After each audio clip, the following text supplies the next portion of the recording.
जनता का सुंदर राज। मैं पहले कह लिए थे कि अगर जनता के सुंदर राज चाहिए तो सबके लगबे के छे। नेता के सुंदर राज से छिए ना परेशान, छिए कि नहीं छिए?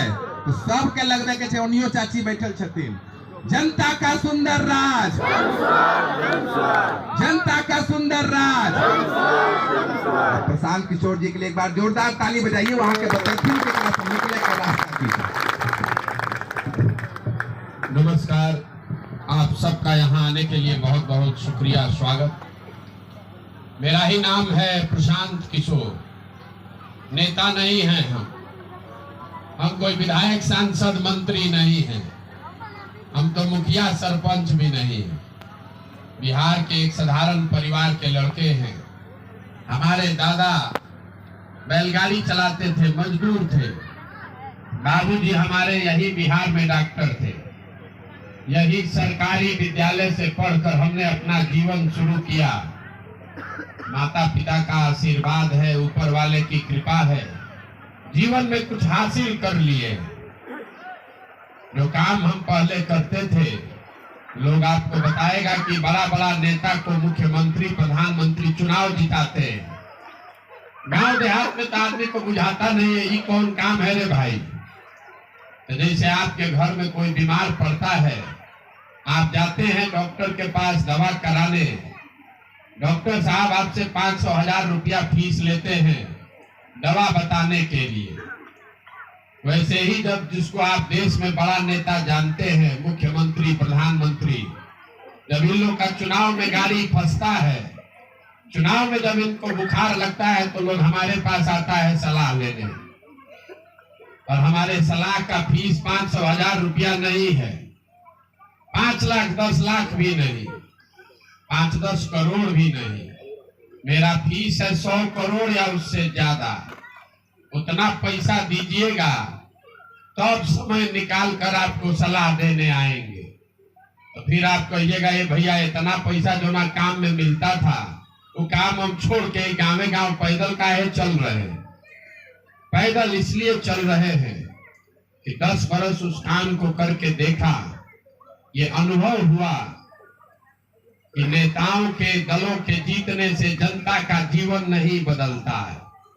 ये हमको आपको लगता है कि हमारा दल जीत गया, हमारा नेता जीत गया। जो जीत गया वो जीत के हेलीकॉप्टर पर गया। आपका और आपका बच्चा वैसे ही रोड पर दौड़ रहा है।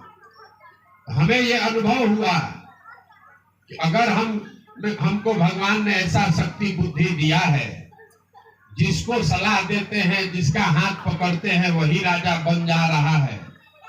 नेता और दल का तो बहुत बार हाथ पकड़ लिए, सलाह दे दिए।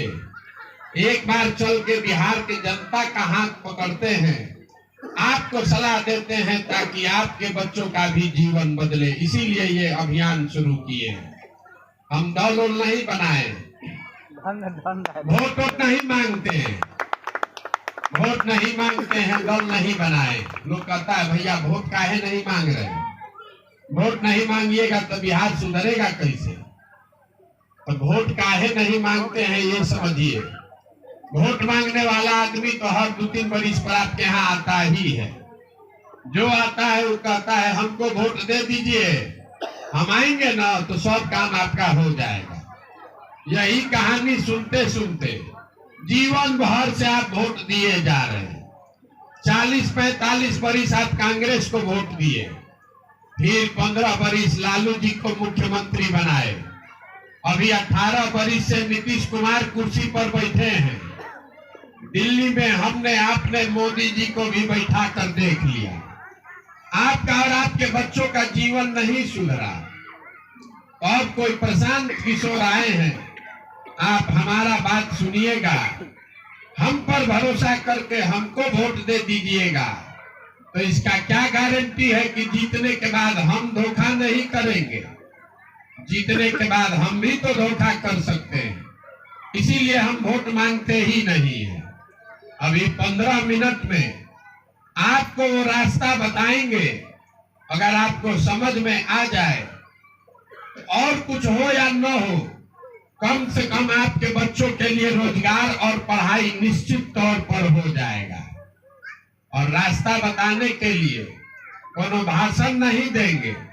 कुल जमा 4 गो सवाल आपसे पूछेंगे, आप सवाल का जवाब दीजिए और अपने आप आंख के सामने दिखेगा कि आपकी बर्बादी का कारण क्या है और उससे निकलने का रास्ता क्या है।